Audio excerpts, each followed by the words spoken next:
Hello, everybody. This morning I did a podcast, not podcast, but a screen sharing of support before paperwork. Supposed to be the beginning of a two-part series this morning, and it was full of ums and uhs. And when it got around 50 or so, I decided that I was going to do this one again. No edits, just going. The emphasis of what we've been talking about the last week is support first, paperwork second. So actually I'm going to add something in between there. I'm going to say support for, well, we can make a lot of things. Take care of ourselves, support first, but as far as what we're doing with our service delivery, support first, document your efforts, then whatever required paperwork we have to do. That's going to be the order we're going to approach this. And thinking about how we're going to do this type of planning, because it seems so unbelievably complicated since we're dealing with a whole new set of variables and circumstances.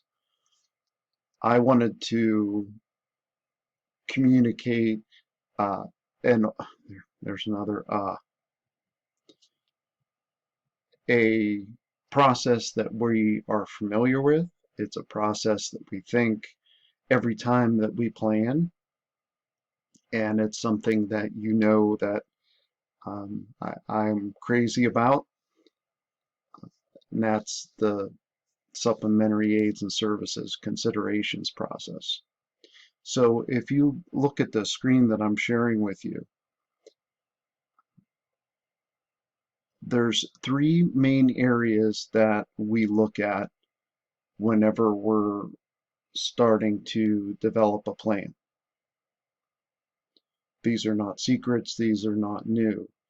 We look at the profile of a student. What is it about this young man or young lady that is interesting, their interests, their strengths, their needs, what makes them who they are in dealing with uh, their educational process.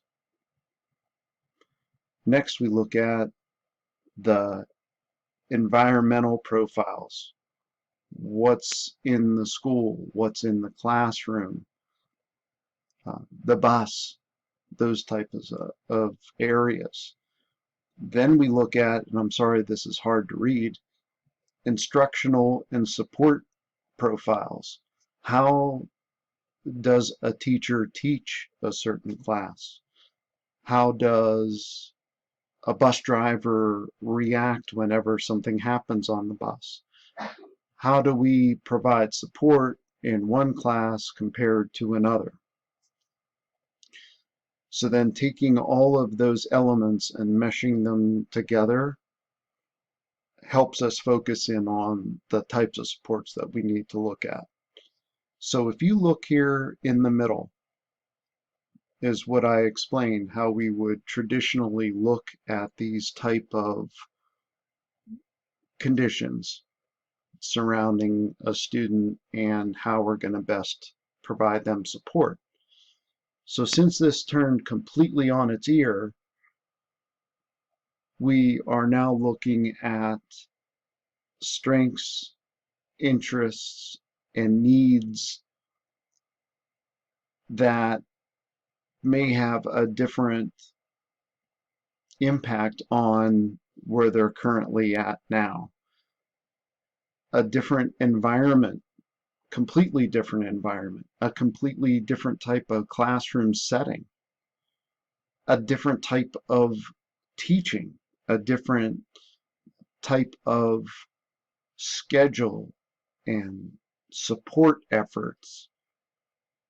Everything has changed considerably.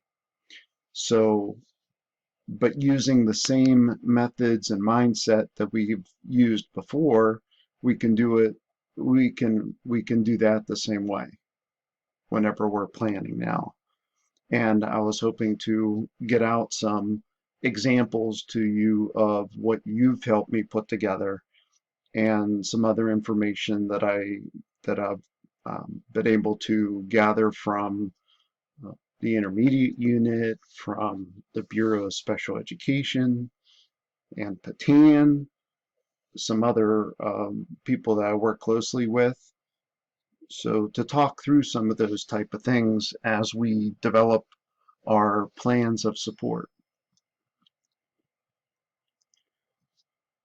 So we're using, and I'll see if I can highlight this here.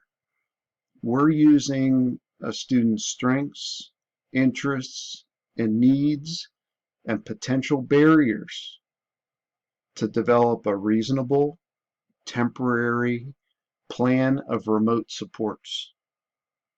And this is completely contingent. This completely has to do with our orders to stay home, social distance, and schools and students being considered a vulnerable population during this pandemic. So we're going to focus on certain categories that we've all discussed before. How are we going to collaborate to bring an educational and supportive program to a student? How are we going to look at what instruction and assessment looks like and all the different new ways that this material is getting out? What type of social, behavioral, emotional variables are we dealing with lots of things happening inside of the home, difficulties with technology, difficulties with program, difficulties with sharing bandwidth, and then physical environmental types of things too. Everything looks different. Everything sounds different. Everything feels completely different. It's what we're in the middle of, and we're designing as we go. So on the second page, I broke down those categories that we look at in supplementary aids and services. What types of things do we do during collaboration? And these are now the things, what kinds of things are we doing in a remote environment? So the types of things that we are asking parents, grandmas, grandpas, family members to facilitate and do for us, to troubleshoot technology, software, troubleshoot getting work done and reinforcement, those type of things.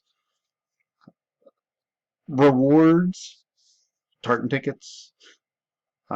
It's just such a different approach right now. So I provided some examples on the right I'd like you to take a look at, and these are ones that you guys have developed for us. In the next category of instruction looks very different remotely, and these are characteristics that we see, and we're looking at learning how to best help and support. These are the instructional type of things.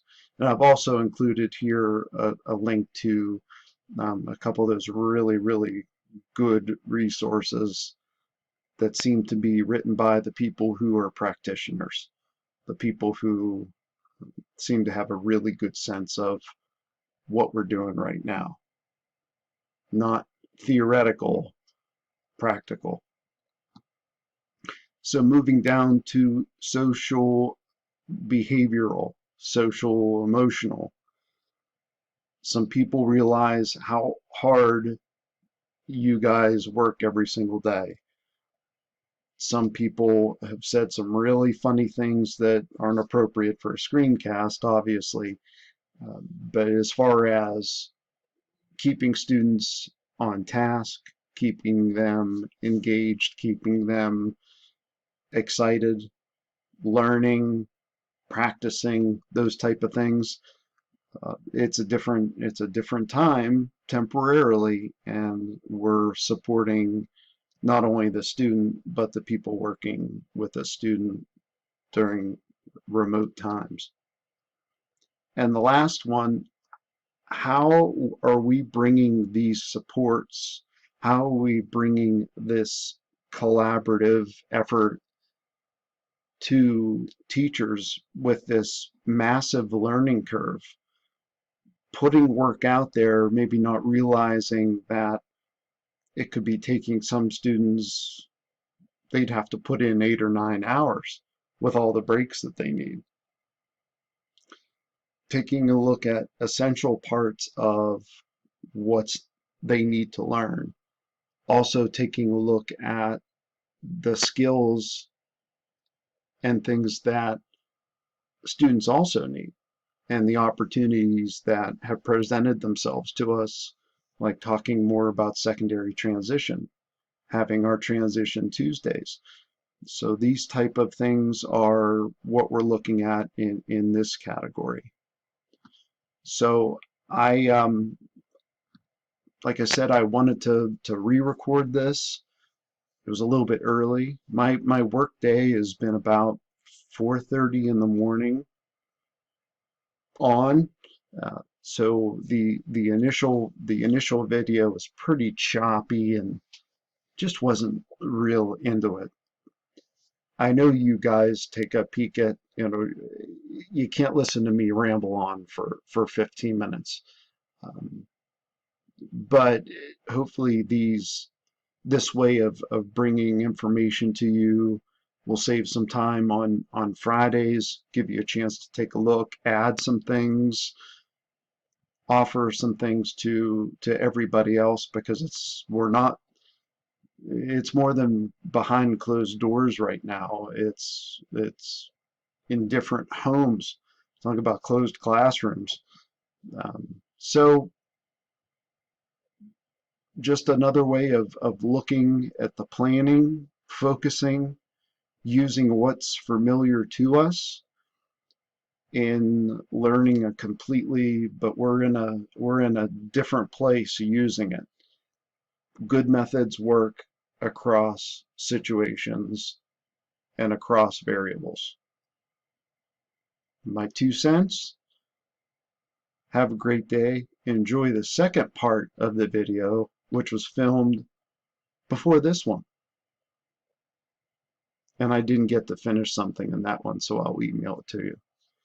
Have a great day, and talk to you guys soon. Bye. Bye. So long.